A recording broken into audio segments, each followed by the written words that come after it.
जिसके घर पे मीटर की रीडिंग 600 से कम है उसको बिजली का बिल 0 आएगा। मेरा बिजली ਦਾ ਬਿੱਲ ਪਹਿਲਾਂ 1 ਸਾਲ ਪਹਿਲਾਂ ਆਵਾ ਤਾਂ ਤੇ ਹੁਣ ਵੀ 1 ਸਾਲ ਹੋ ਗਿਆ ਵੀ ਆਂਦਾ ਨਹੀਂ ਹੈਗਾ ਜਦ ਆਹ ਭਗਵੰਤ ਮਾਨ ਦੀ ਸਰਕਾਰ ਬਣੀ ਆ ਜੀ। ਮੁੰਡਾ ਸਾਨੂੰ ਛੋਟਾ ਕਹਿੰਦਾ ਪਿਛਲੀ ਵਾਰੀ ਬਿੱਲ ਕਿੰਨਾ ਆਇਆ था माँ 3500 रुपया कहना ऐसी 0 आया माँ फिर ऐसा मुख्यमंत्री पूरे इंडिया में बनना चाहिए।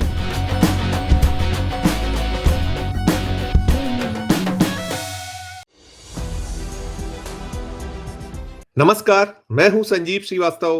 आप देख रहे हैं 4 PM न्यूज नेटवर्क।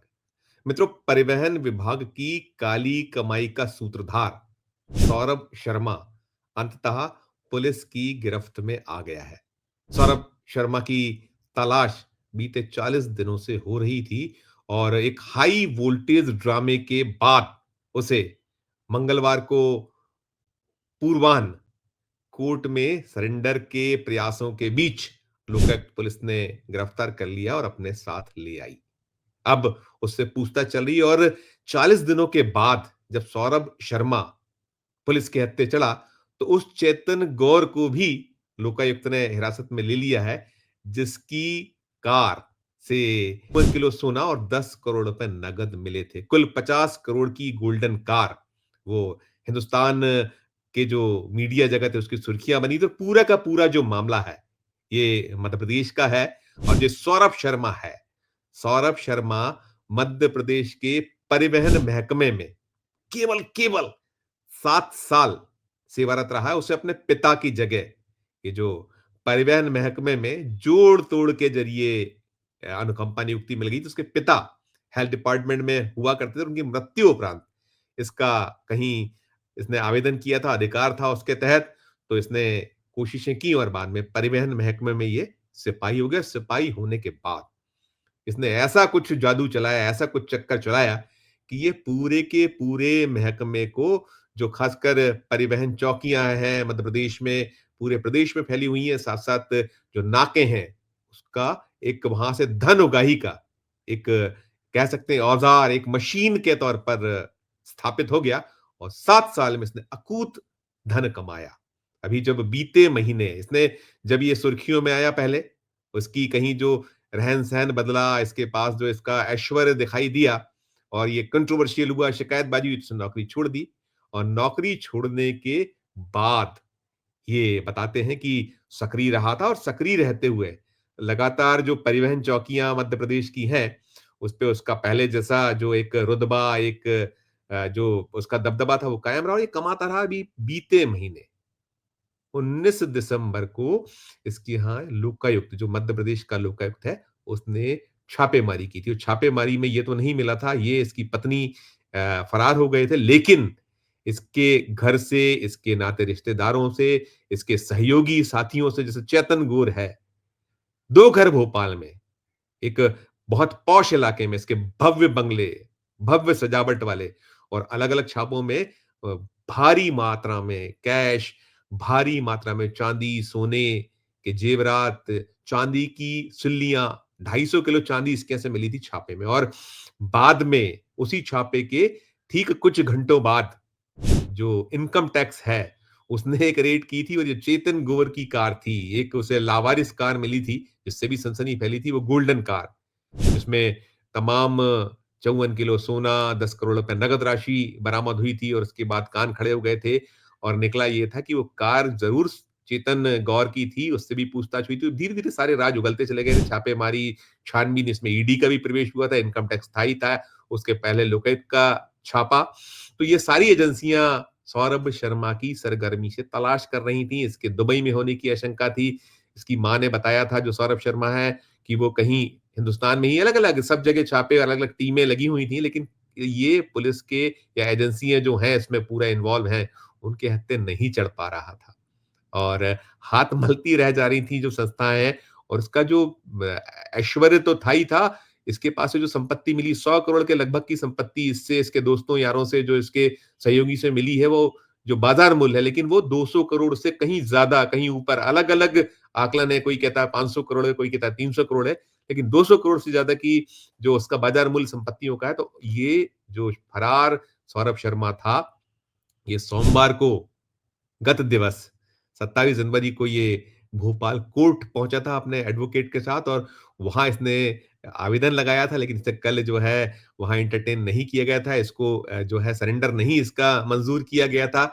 मामला लोकायुक्त को रेफर कर दिया गया था, एजेंसियों को सूचना दे दी गई थी और बाद में धीरे से वहां से कोर्ट से गायब हो गया था और इसे आज मंगलवार 28 जनवरी को कोर्ट ने 11 बजे बुलाया था और ये जब कोर्ट पहुंचने के प्रयास में था, एक पूरा का पूरा वहां कोर्ट का जो परिसर है, क्षेत्र है, पुलिस की भारी नाकेबंदी थी, भारी मात्रा में, भारी तादाद में जो है पुलिस महकमे के लोग, लोकायुक्त का अमला, अलग-अलग एजेंसियां सब तैनात थी और इसको कोर्ट नहीं पहुंचने दिया। कोर्ट से के बाहर से ही इसको हिरासत में ले लिया गया और जो लोकायुक्त के डीजी हैं जयदीप प्रसाद, उन्होंने पुष्टि कर दी है कि ये जो सौरभ शर्मा है ये उनकी हिरासत में, इससे पूछताछ शुरू कर दी गई है।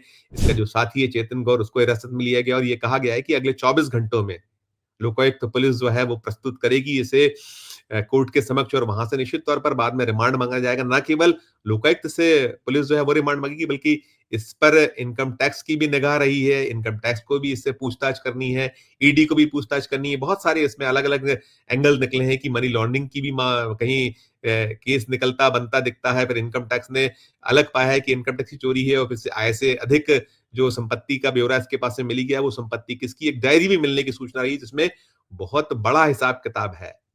2000 करोड़ के आसपास का हिसाब किताब का दावा किया गया है। जो मध्य प्रदेश कांग्रेस है, अभी लोकायुक्त ने उस मामले को खोला नहीं है, लेकिन ये जरूर है कि ये पूरा का पूरा हाई प्रोफाइल मामला, बहुत सारे ऐसे जो मध्य प्रदेश के, चाहे वो मौजूदा अफसर हों या जो पुराने अधिकारी हों, जो चाहे परिवहन महकमे में तैनात रहे हों या अन्य कुछ जो इसके लाभार्थी कह सकते हैं, लाभार्थियों में शुमार रहे हैं, उनकी जान सूखी हुई है। जो बीजेपी के लीडरान हैं, नेता हैं, उनकी जान सूखी हुई है, उनके गले सूखे हुए हैं। उसकी वजह सीधे-सीधे यही है कि ये जो मामला है पूरा का पूरा, ये मामला चूंकि हाई प्रोफाइल है और ये बार-बार निकलता रहा है, कहा जाता रहा है कि एक सिपाही जो बिल्कुल एक सबसे शुरुआती दौर होता है नौकरी में, परिवहन महकमे में, वो इतना बड़ा सब कर जाए अपने स्तर पर संभव नहीं है।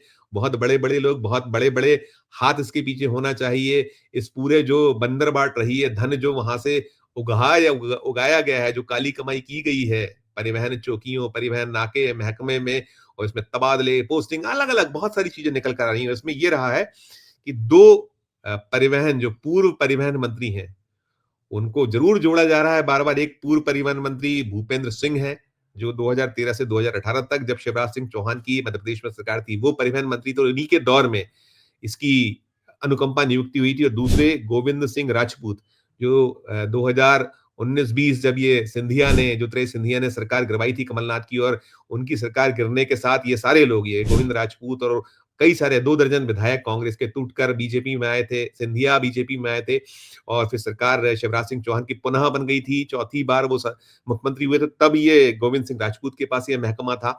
तो ये जो नाम है, ये लगातार सुर्खियों में उछल रहे हैं, कहीं ना कहीं आक्षेप आरोप लग रहे हैं और दिग्विजय सिंह ने भी आरोप बीच में लगाए थे कि ये पूरा का पूरा गोरख धंधा यदि चला है तो उसमें ये जो परिवहन मंत्री रहे हैं गोविंद सिंह राजपूत, इन पर उंगलियां उन्होंने भी उठाई थी।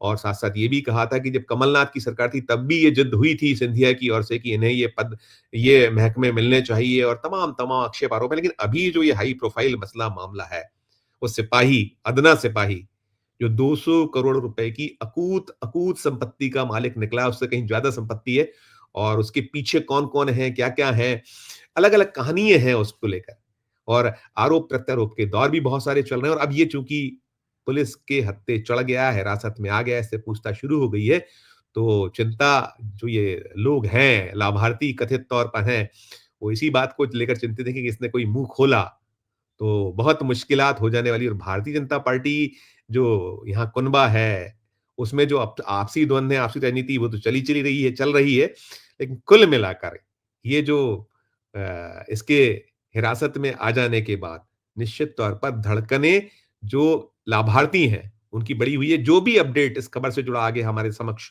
आएगा, हमें मिलेगा, वो अपने 4 पीएम के दर्शकों तक जरूर पहुंचाएंगे। हम निरंतर, जब से ये बीते माह से छापामारी हुई है, ये पकड़ा, इसके यहाँ से पकड़ा गया अकूत धन, अकूत संपदा, हम हर खबर आप तक पहुंचा रहे हैं दर्शकों तक। तो अब इस मामले से जुड़ा अपडेट और जो आगे होगा वो हम तक पहुंचाएंगे। इस वीडियो में, इस खबर में फिलहाल इतना ही। हम फिर किसी नए विषय, किसी नए मुद्दे के साथ आपके समक्ष हाजिर होंगे। हमारा अनुरोध होगा कि ये जो सिपाही की करतूत है, ये जो काली कमाई, ये जो कुबेर का खजाना जिसके पास से निकला है, परिवहन महकमे के पूर्व सिपाही, आप भी जरूर टिप्पणी कीजिएगा कि इसके अपने दम पर तो ये अकेला कर नहीं सकता है। निश्चित तौर पर ये जो बड़े मगरमच्छों की बात होती है, ये तो एक छोटी सी मछली भर है, ऐसा कहा गया है, ऐसा माना जा रहा है, ऐसा कहा जा रहा है। क्या कुछ टिप्पणी आपकी है? जो नाम है, बड़े-बड़े नाम लिए जा रहे हैं, जिन पे आशंका जताई जा रही है, चाहे वो परिवहन महकमे के पूर्व मंत्री हों, पूर्व अफसरान हों या जो और हाई प्रोफाइल लोग हैं। अभी मोहन यादव तो जापान की यात्रा पर हैं और यहाँ ये खेल हुआ है। क्या कुछ कहना है आपका? एज़ ए दर्शक, एज़ ए आपका जो आकलन होता है, ज़रूर वीडियो के कमेंट बॉक्स में जाकर टिप्पणी कीजिएगा और अच्छी लगी हो हमारी खबर, अच्छी लगे आपको ये खबर, तो ज़रूर हमारे चैनल को लाइक कीजिए, सब्सक्राइब कीजिए, ज्वाइन का बटन ना दबाए तो ज्वाइन का बटन भी ज़रूर दबाइए। प्यार और स्नेह बनाए रखिए और देखते रहिए 4 पीएम न्यूज़ नेटवर्क। धन्यवाद, नमस्कार।